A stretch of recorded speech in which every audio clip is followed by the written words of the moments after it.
It's another edition of Time About the Movies. We're jumping into a brand new month with June 1991. We're looking at June 7th. And we've got 4 movies to look at today. 3 of them I'm very familiar with, one not so much. We'll get to that one later on, but let's start with the first movie and the biggest of the newest releases, one of the biggest hits of the year, and that was City Slickers.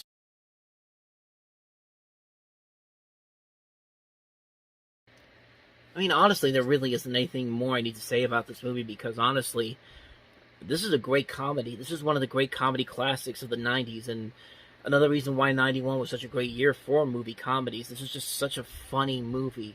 Just a great script by Lowell Gans and Babalu Mandel. You got Billy Crystal, Daniel Stern, Bruno Kirby, these great comic minds at the top of their game with a pretty simple premise here. You're just taking 3 guys out of the city and putting them into the country in the Wild West, and you've got Jack Palance giving this great performance that would win him an Academy Award.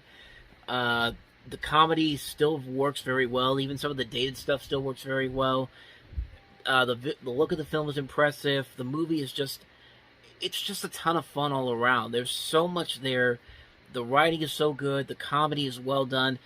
The heavier moments, the dramatic moments are nicely put in here. They don't overshadow anything.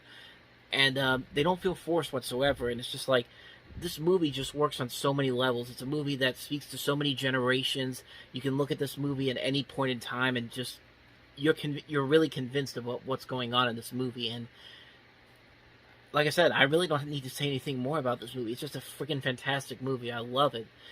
City Slickers, great movie. If you have, I doubt I need to say this, but if you haven't seen it already, go out and see it, man. It's a really good movie. So, with that said, let's get on to the next movie, and that is Spike Lee's Jungle Fever.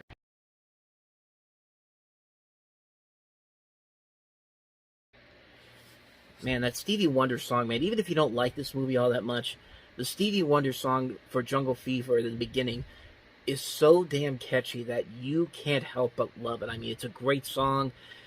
It really does set the tone for this movie, just like how the opening of Do the Right Thing sets the tone very well. And, this is definitely a much better movie than Mo Better Blues is. I mean, it's not quite Do the Right Thing good, but it's still a pretty damn good movie. It's a great movie with great performances all around. Wesley Snipes and Annabelle Shure are working off each other very well. They have some really good chemistry together. A breakout performance for Samuel L. Jackson. I mean, this was one of the movies where he really began this huge presence, and he actually he broke out. Basically, he broke out big time. I mean, this was a performance where everyone looked at him and went, "This dude's got some potential here." And of course, he went on to do stuff like Jurassic Park, Pulp Fiction, Time to Kill, so many other movies I can mention that really built up his repertoire over the course of the 90s. And the movie it works on so many levels that Do the Right Thing did. Like, it's very funny. It can be very funny at times. It's very dramatic. Nothing really feels forced or over the top except when it needs to. The performances are very strong. They're very good.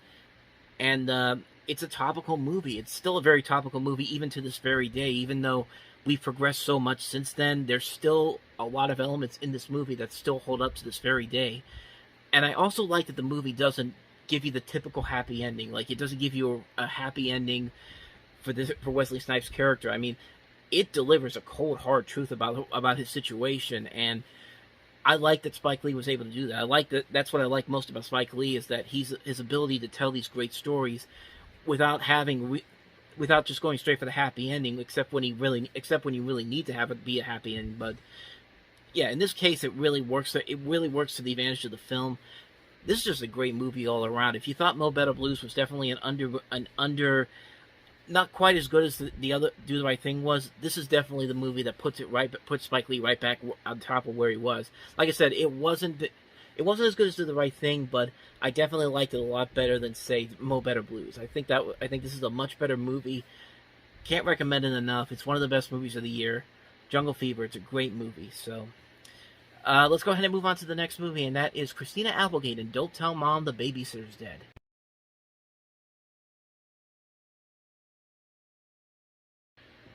I mean, that title pretty much tells you everything you need to know about this movie. Don't Tell Mom the Babysitter's Dead.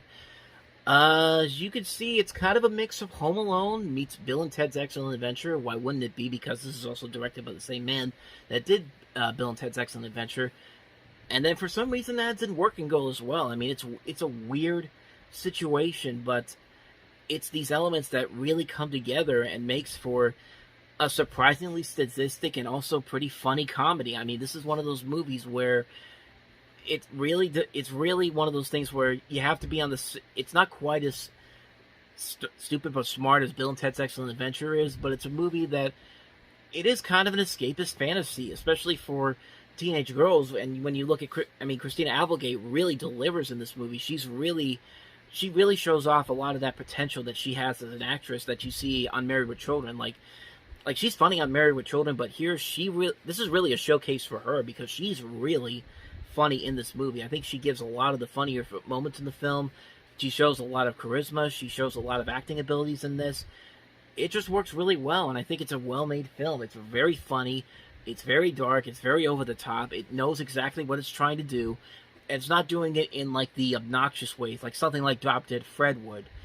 But it's a movie that clearly knows what they're doing, and it's a shame that it didn't do so well at the box office at the time, but it has gone on to have this amazing cult following, and I'm happy to see that people have discovered the hilariousness and the insanity of this particular movie. And it's just like, yeah, it's a fun movie, man. I mean, I can't talk about this movie enough. You should definitely check it out if you haven't seen it already.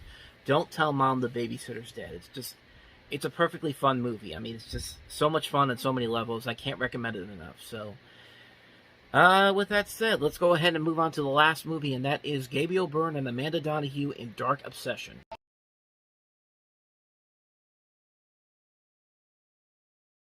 Okay, this is another one of those movies that has the weird thing where that trailer basically tells you it's the title is Dark Obsession, but it's actually called Diamond Skulls. And so I really don't know which title people go with it for. We're just gonna go with Dark Obsession here. And this is one of those erotic thrillers that tries to use the NC-17 rating as a way to get people to see the movie. And I mean, it is what it is. It's one of those reasons why erotic films don't really have that longevity that most other movies do. Like I said before, I think there's only been a couple of really good erotic thrillers, stuff in like Henry and June or Basic Instinct, those type of movies. And this is one of those movies where it's kind of like you can kind of see what they're trying to go for here. You can kind of see what their attempt is, but the end result just really isn't something that's really all that investing or exciting. Everybody talks like they're in a William Shakespeare play. It's like a William Shakespeare play mixed with a script by Joe Esterhaus. And you don't really buy into the relationship between Donoghue or Gabriel Byrne. And yeah, it's one of those weird movies. It's a movie that has some good things about it, has an idea of what they want to do, but they can't really capitalize on what they want to do. It just kind of feels like it's a typical run-of-the-mill erotic thriller with nothing really spectacular to say or tell about. So, yeah, that's really all I got to say about Dark Obsession. And so on that note, we wrap up another edition of Time About the Movies. Next time around, we jump into June 14th with 3 movies, the biggest one being Kevin Costner's Robin Hood, Prince of Thieves. We also have Kickboxer 2, The Road Back, and also Bright Angel. So we'll look at those 3 movies next time we meet. Thank you guys for watching. If you want to see more videos like this, check out the playlist on the next page, check out the previous episode, and I'll see you guys tomorrow for another new episode. So thank you for watching. I'll see you guys tomorrow, and until then, as always, take care.